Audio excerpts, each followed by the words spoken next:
uncloud it. And this is Cloud, Coffee and Code.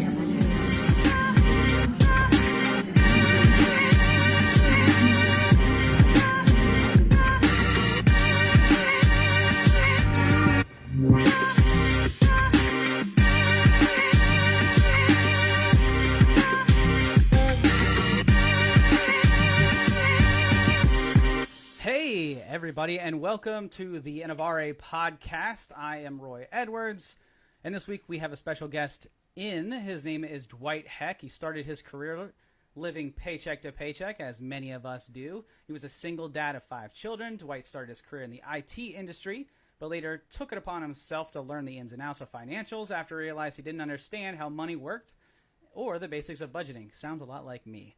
Dwight left the IT industry in 2002 to discover the financial industry and reinvent himself. Dwight embraced the challenge and ultimately rose to the top of the industry, having spent the last 18 years helping families and businesses thrive as the founder of Heck Financial.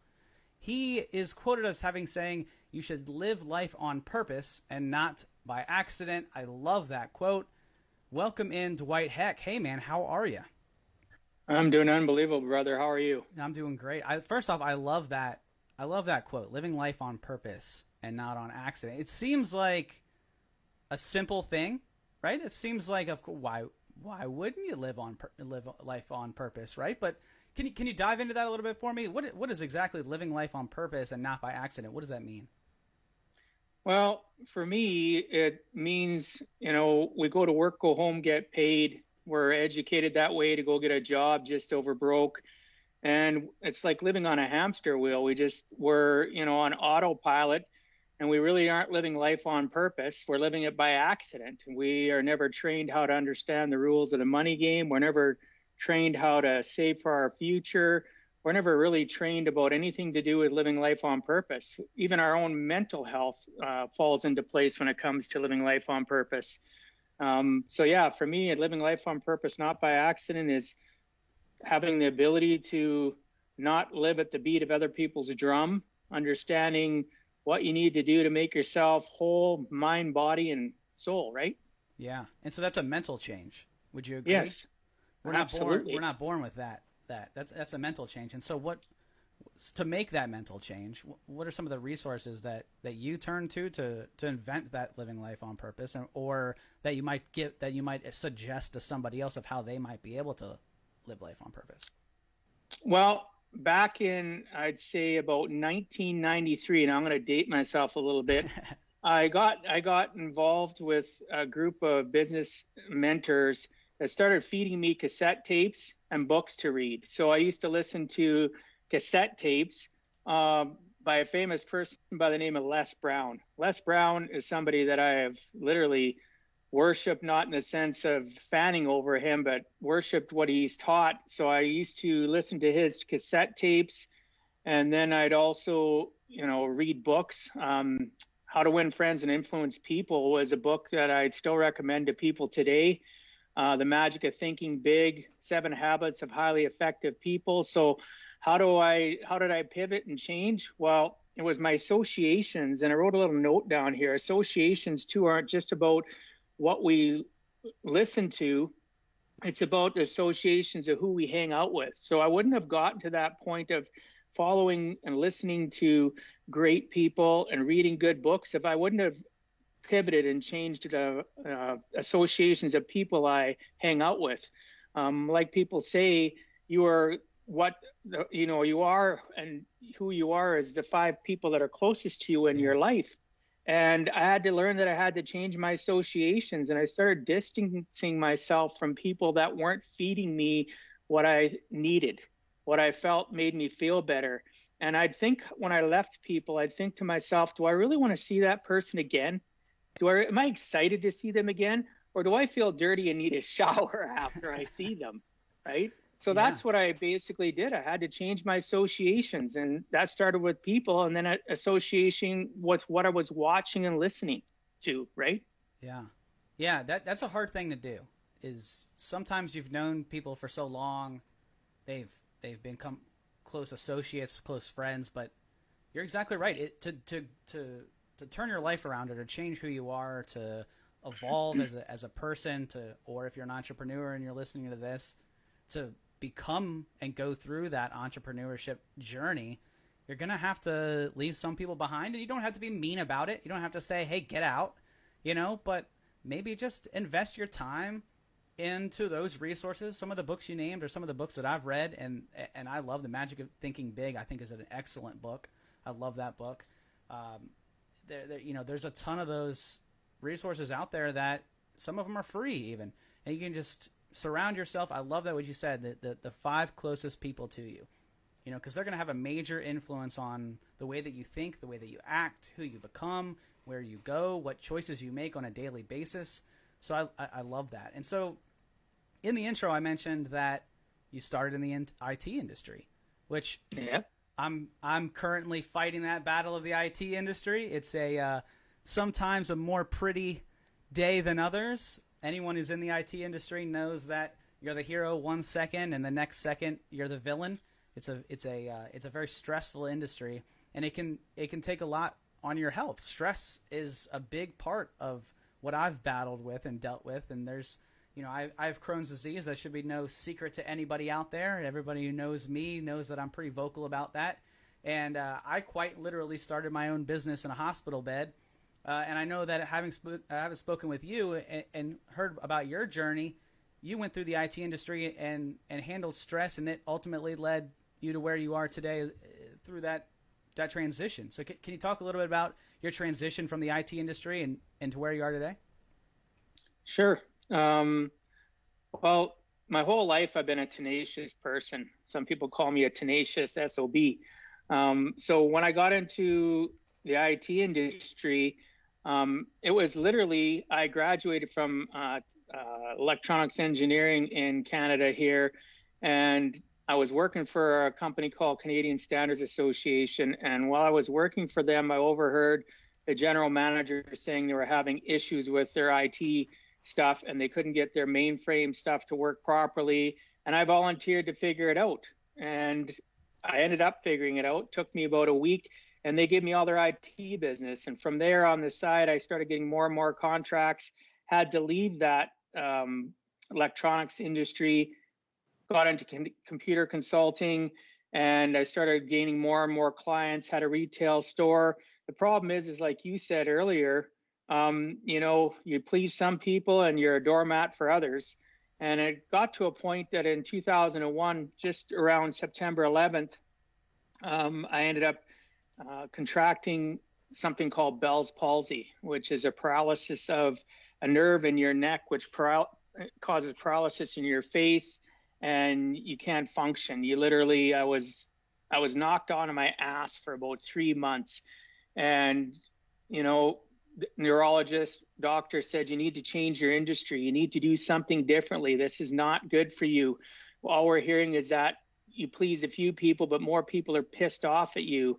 And even though I was independent and I was an entrepreneur and consulting to other people, all it meant is the difference between me and having a job is that I had 10 bosses from all these different companies, all vying for my time and attention.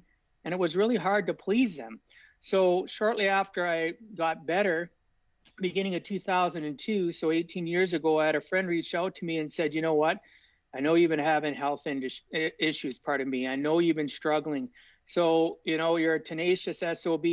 You are good with people. You're good at communication. You'll learn quickly. And I know you've been struggling and trying to understand, you make a 6-figure income, but yet you're always broke. And you got your 5 kids and you're a single parent. And, I'm going to teach you the rules of the money game, teach you how to embrace change. And then once we're done, you're going to be able to go out and teach others. Does that sound interesting to you? And I went, brother, absolutely. It sounds interesting to me because I'm sick and tired of only helping a small select few and everybody else being choked. I want to make a difference in others people's lives, but obviously I have to do that first to mine, right? Because that's the biggest thing that irritates me is people that get in any form of business and they talk the talk, but they've never done the walk, right? So that's how I got into the finance industry 18 years ago. And I'm a tenacious SOB. Took me about 15 months to regain my 6-figure income. First year was like $8,000 I made. It was a struggle. But it took me 15 months to regain my 6-figure income. And yeah, just take charge of my life. I think that's one of the things I always tell people. I get asked a lot about when is the right time to take the leap? When's the right time to make the jump into doing your own thing? So many people out there are working with side projects that, they'll get to it, or they'll split their time or whatever. And I always tell people that, you're going to eat shit for the first year. That's part of the game. I don't care how much savings that you think that you have laid aside. I've heard of people who have hundreds of thousands of dollars set aside and still end up eating shit in one way or another, because that's the name of the game. There are things that you cannot prepare for when entering into entrepreneurship.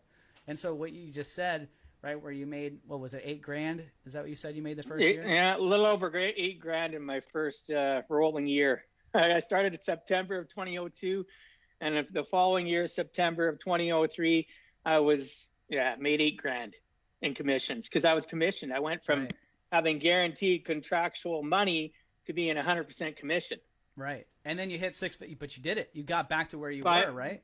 By March 2004, I was up around 140,000 I had made. So from September till March, so that very short period of time, I made 140 grand in commissions. So, yeah. And one thing I always tell people is, if you've done it once, you can do it again. And making Absolutely. six figures your second time around is not as hard as the first time. That first time, you either were schooling, you'd messed up a bunch. You're still going to mess up your second time around, right? But it'll be a lot. Hopefully you've learned from those lessons when you had to do it the first time, which makes it easier the second time around. And so let's talk about that journey through the IT industry and the bumps and bruises, the health, the lessons learned. And so how did the IT industry prepare you for your current industry? Well, it taught me that, the world is never going to change in regards to being stuck in a rut, that everybody has expectations. They're always about me, me, me. They don't think about you. They're not really into the relationship. They live a life of a facade. They pretend to care until they don't. And it taught me that I needed to find something, and when I get there, when I'm ready and I'm present, that I need to be 100% present and focus on relationship building and being a servant of others before I can be a leader of them. And when I got into left IT and got into finance, I had a hunger, I had a passion. I was so tired of living a life of quiet desperation when I went to bed at night, not understanding and who I could trust, who really gave two shits about me and who cared about me, that when I got into the finance industry, that all the bumps and bruises of IT and people stepping on me and wiping their feet on me I had enough. And I knew that I needed to be the best possible version of me so I could be the best possible teacher, coach, educator to others, so that I honestly believe the best leaders in life, the best educators are the ones that always never stop being a servant first.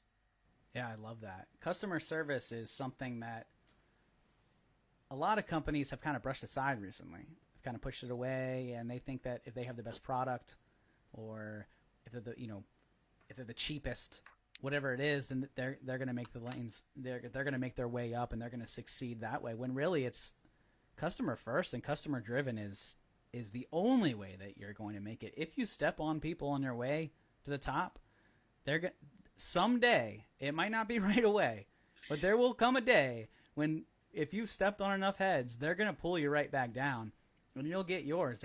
It'll come back around. I did a poll not too long ago about that exact topic: is who do you prefer to do business with, right? Is it price? Are you price driven? Do you like to do business with somebody that you like and has, is customer service important to you? And the overwhelming results were people who they had a relationship with, who they had an existing relationship with, and they just felt comfortable doing business with somebody who they knew, could shake hands with, would like to have a beer. You hear that a lot in politics, right? Where they say, oh, well, would you have a beer with this candidate? That's because that's where trust comes from. so many times we do business with people that we trust and that we like and that we would literally and sometimes have sat down and had a beer with. And I love that. I love that drive. And so taking that into the finance industry. So first, why finance? I think of finance, and one, I don't understand finances. I'm one of those guys that's still trying to get a grasp on that. I have a bunch of financial advisors around me at all times, making sure that I'm not going out and buying a bunch of stupid stuff. But why finance? What drove you to finance? Well, I used to go to bed at night, and literally, I swear to you, even when I was married, in quiet desperation, wondering how I was going to afford to pay the mortgage, how I was going to put my kids in extracurricular activities, how I was going to finally take them on vacations. And I was tired of having more month than money. I was tired of not understanding anything about finance or how to budget. I didn't understand the fact that, okay, it's the second, third week of the month and I'm making $100,000 plus a year, yet I'm always broke. Why? Nobody was saying, hey, maybe you need to understand how much money you're bringing in and how much money you need to go out. Hey, you can take a piece of paper and a big marker and write it down. Yeah. It's not rocket science. It's really easy. But I had nobody that was willing to coach or teach me.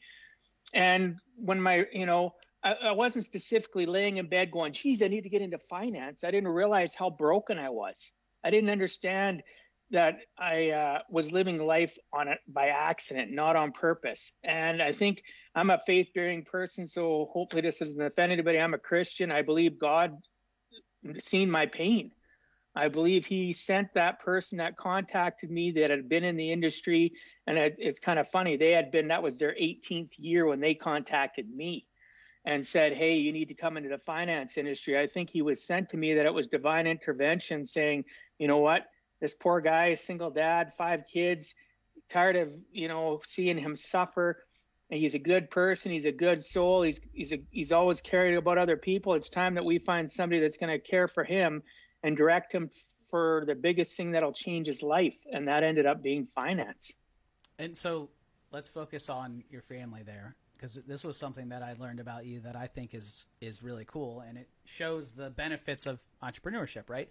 Oftentimes we have people who, they think of entrepreneurship and they think of Instagram, right? And they think of the Lamborghinis, or they think of, the vacations or whatever, insert whatever you want it to be about entrepreneurship. But one thing that I love about your journey and where you've ended up with entrepreneurship is the time that you got to spend with your children out of that. Can you tell a little bit about your summers?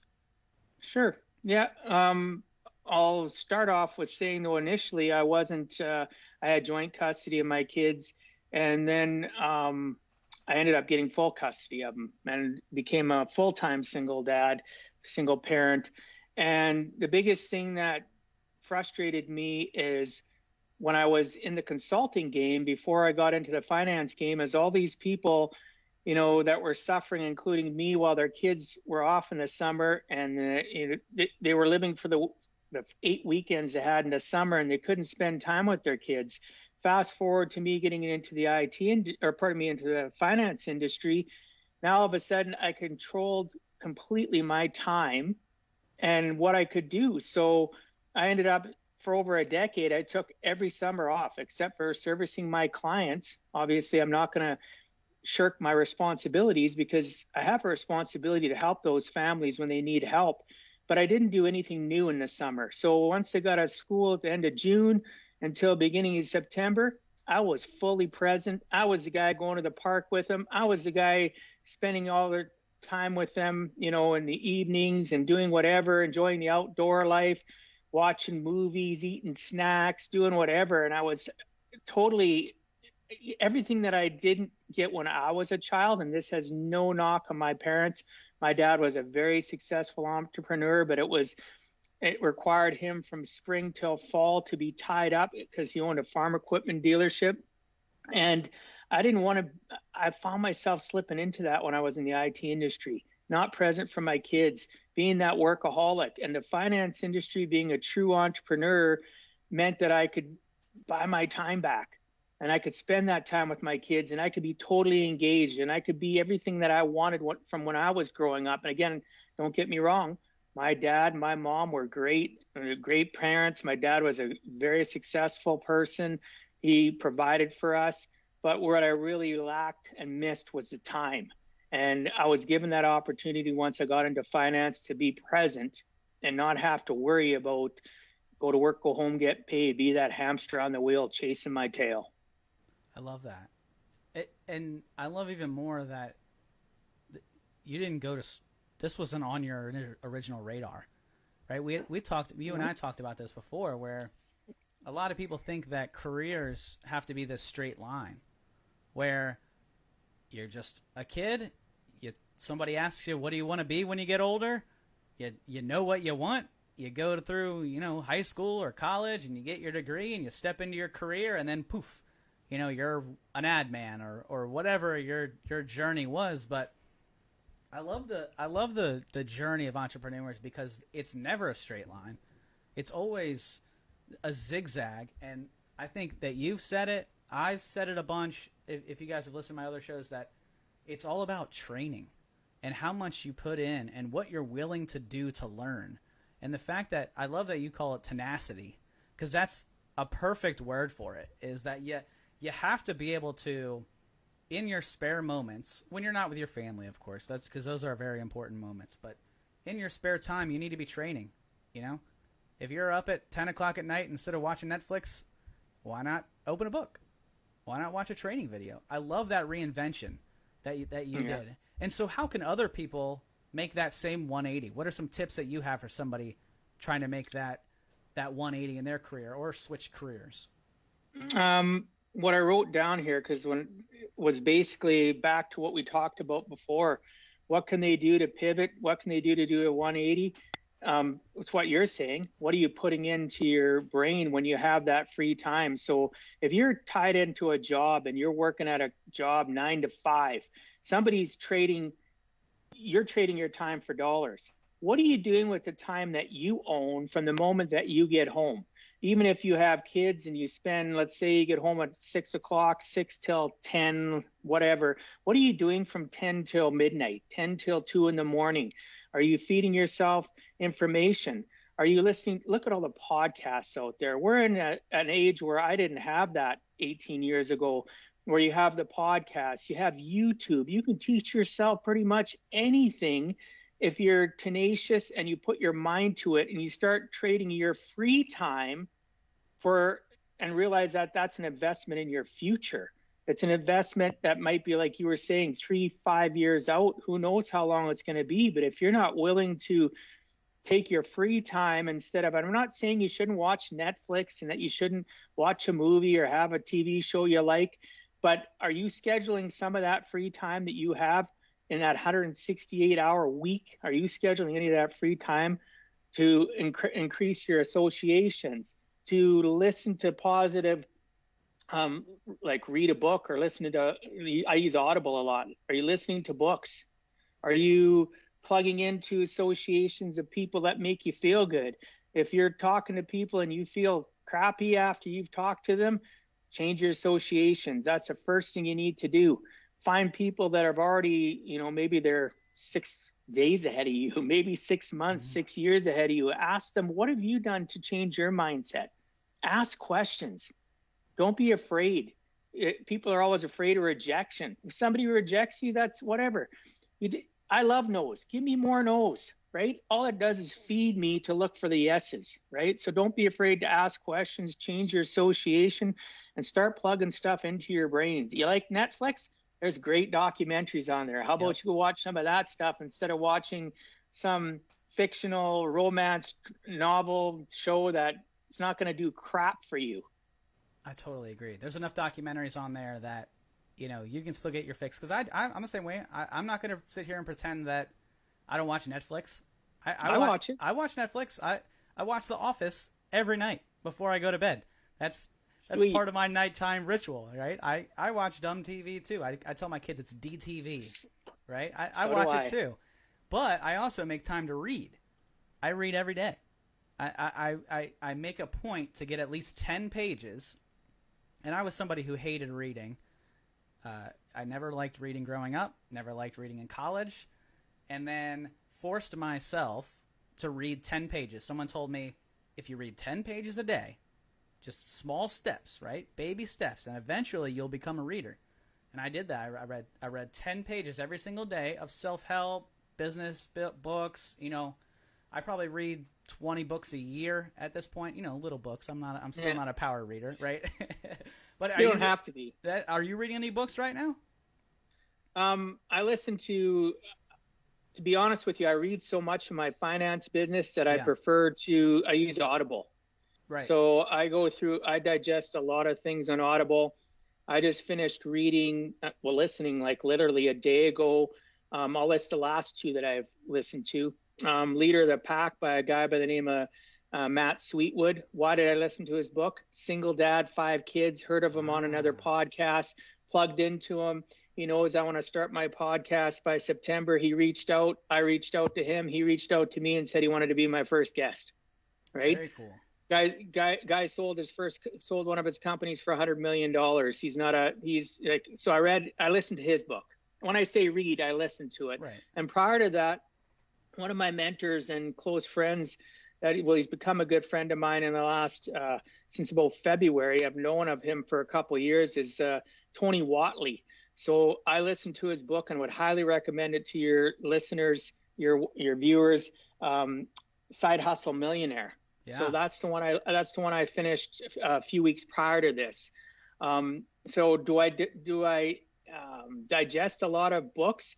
Well, yes and no, because I like listening to podcasts. So last night, for an example, I worked until 1:45 our time. Don't feel sorry for me because I enjoy what I was doing. Right. I was enjoying what I was working on. Meanwhile, over here, sitting my iPad, and I'm listening to podcasts. I'm listening to people that are educating me, that are challenging me, and I'll jump between Audible or I'll go on to Apple Podcasts, and I got some people I like listening to, business leaders, people that have taught me things, and I'm just constantly making sure that I'm feeding my brain. And those are the last 2 books that I digested. Yeah.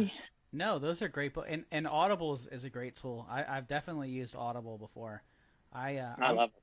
I have read one of those books. I read the Side Hustle Millionaire, and I read $100 Startup, which is another good book, similar feel. So that's a lot you got going on in a single day. Do you use anything to manage your day?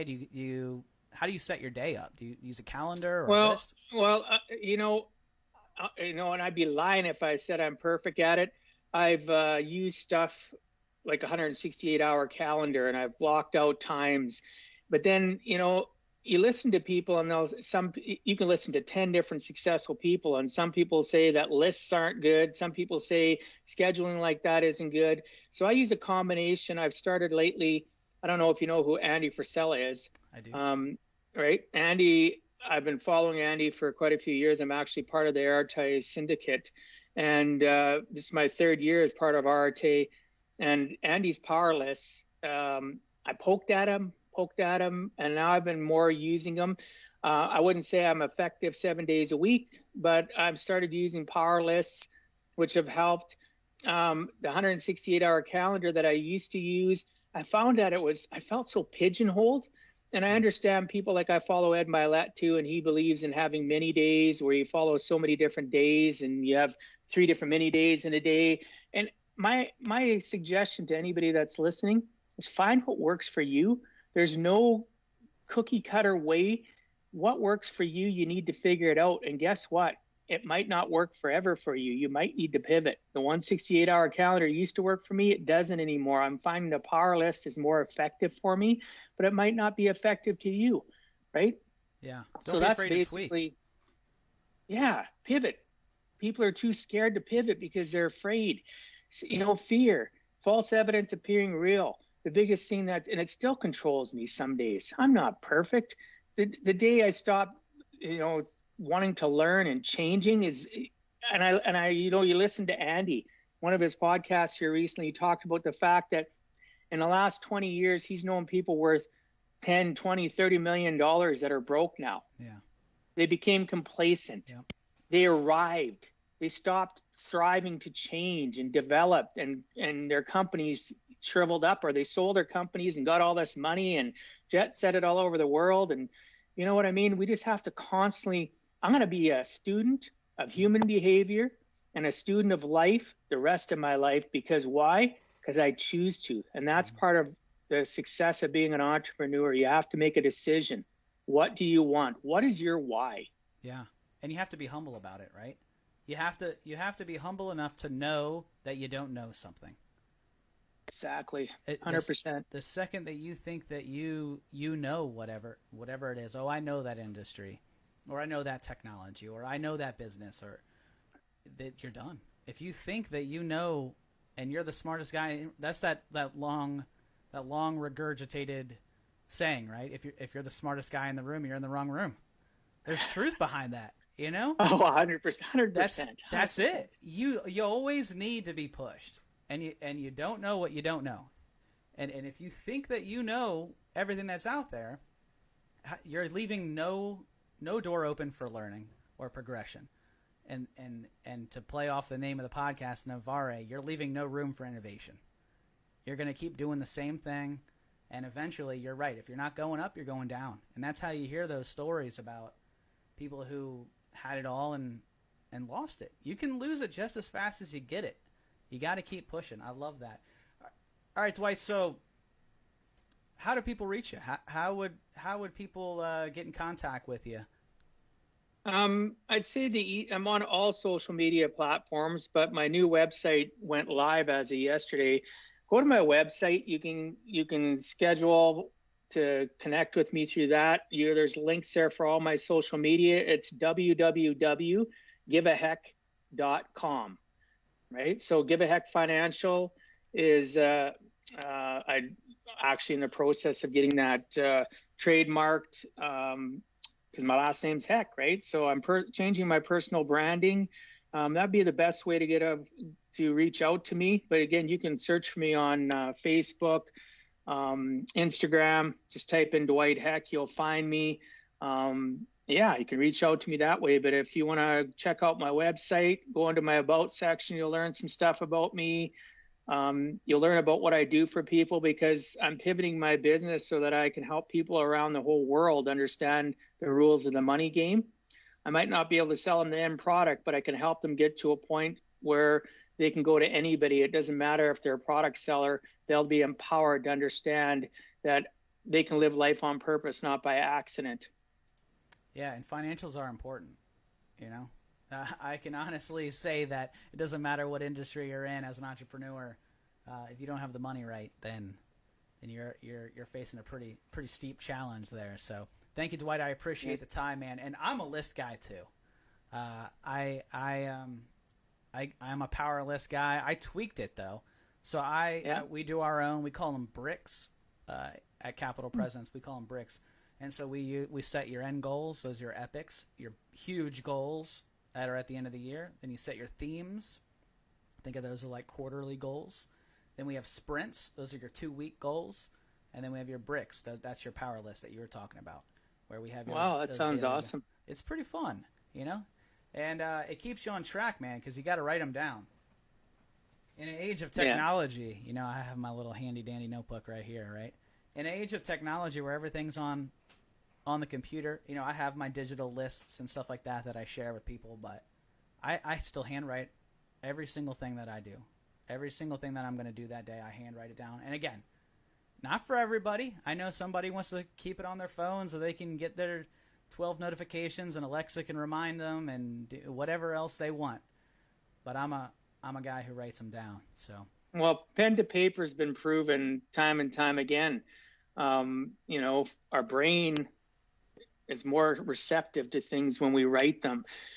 Even if you are a person that goes to events, and sometimes, because I have issues with health in my arms, I have tendonitis, so I started carrying my iPad with a little wireless keyboard when I go to conferences, and it's still more effective typing something. Yeah. I still like handwriting, but eventually I have to just type it. But our brains are more effective when we do that than just listen and think we're going to remember it all, right? What does they say? 5 to 10% actually sticks if you're lucky. Yeah. Repetition is key. Yeah. It's the key to learning. Hey, I appreciate you, man. I very much appreciate you coming on. Guys, check his stuff out. Giveaheck.com, right? Is that what it is? Yes. Giveaheck.com. Thank you, Dwight. Yes. I appreciate it. For all of you guys listening out there, next week we have Spike Cohen on. He is the vice presidential nominee for the Libertarian Party. So if you guys caught our interview with Jo Jorgensen a couple weeks back, she's the presidential nominee for the Libertarian Party. You might want to give that one a listen as we have Spike on next week. That will be next Friday, 4 o'clock, Spike Cohen coming on. I appreciate you guys for listening. You can listen to the Innovare podcast wherever your podcasts are heard. That's Spotify, iTunes, and we are on YouTube as well. Catch these lives every Friday at 4 p.m., and we release the edited version for your podcast on Mondays.